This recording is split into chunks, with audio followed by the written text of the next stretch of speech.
Fenerbahce is one of the most loved clubs in Turkey. They won 19 Super League titles, being just the second club in Turkey behind Galatasaray because they won 23 league titles.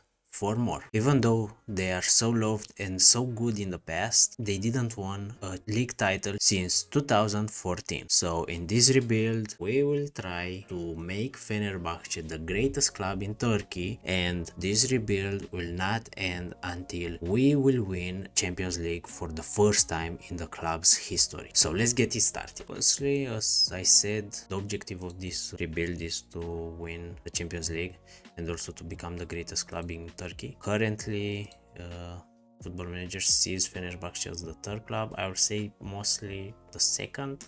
I don't see Beşiktaş as the second club in Turkey. Galata is better right now with players like Zaniolo,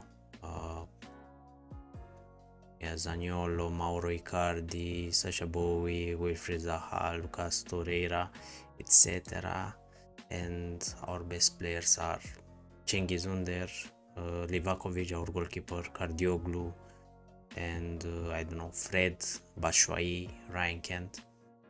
But it's not the same caliber, I think. Also, we have for at least 2 seasons or 1 season, and we will see in the summer, Edin Dzeko and Dusan Tadic, two very good strikers, but at the end of their careers, as you can see, 37 years old and 34 years old. Yeah, so my first objective will be to sort out the team because we have a lot of old players and a lot of wages here. If we take a look, we have 31 people in the first team, and I don't have what to do with 31 people.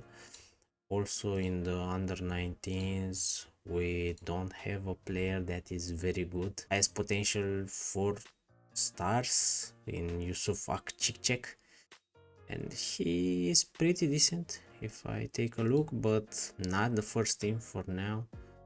And yeah, we don't have who to take from here, but yeah, it's gonna be a tough rebuild in my opinion. Expect to win Champions League in the 8th year or something, but we will see. Finances, if we go, we have for the first season almost 10 millions in the transfer budget and 55 payroll, but we currently don't have any wage available, so we have to work with 10 millions.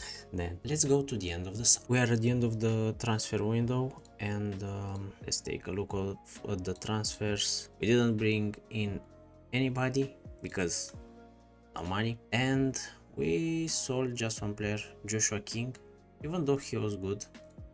As you can see, 17 acceleration, 17 pace, 31 years old, and had a very high wage. Couldn't get the place for him in our team.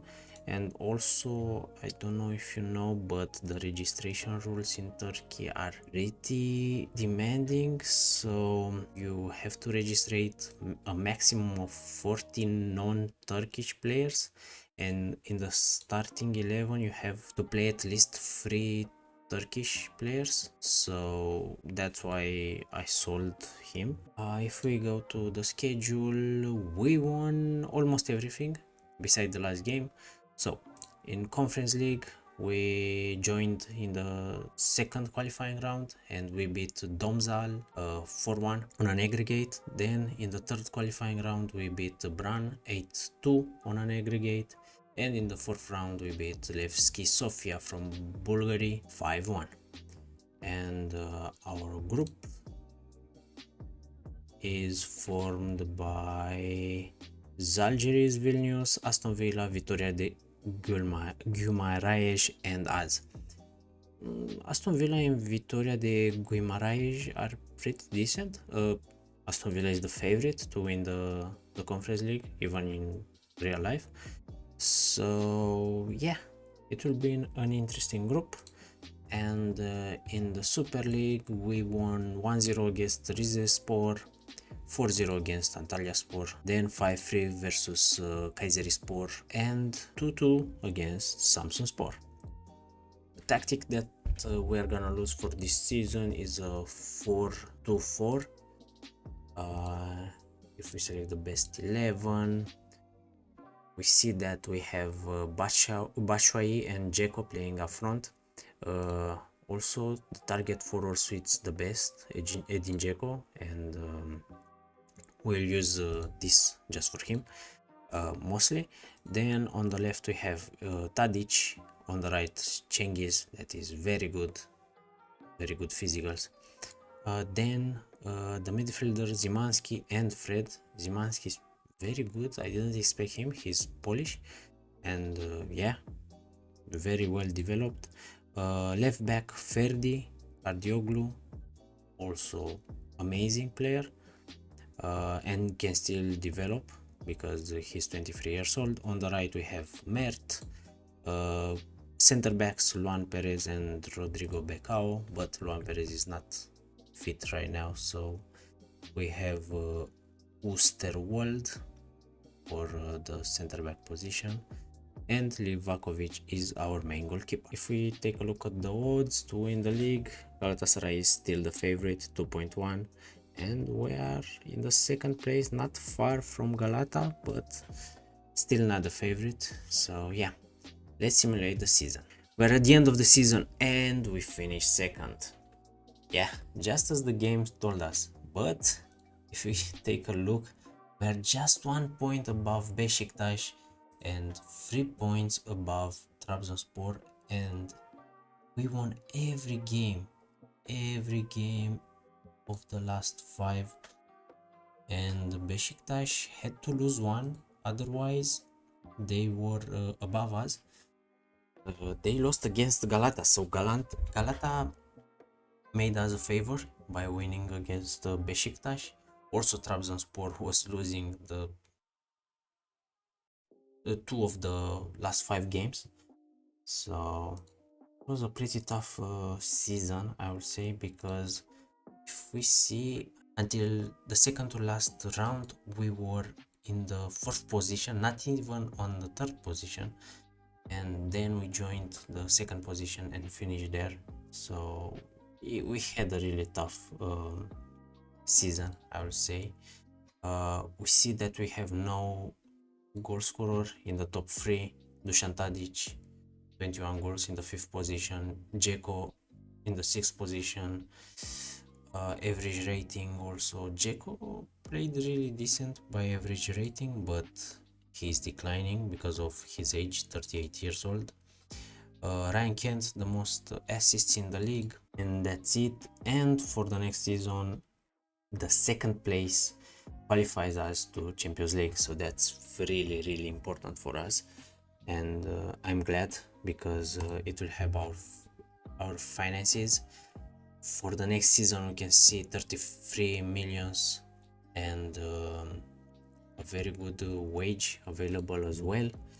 And if we take one more look, Edin Dzeko, Dusan Tadic and Michy Batshuayi all over 20 goals. Ryan Kent 19 with 31 assists.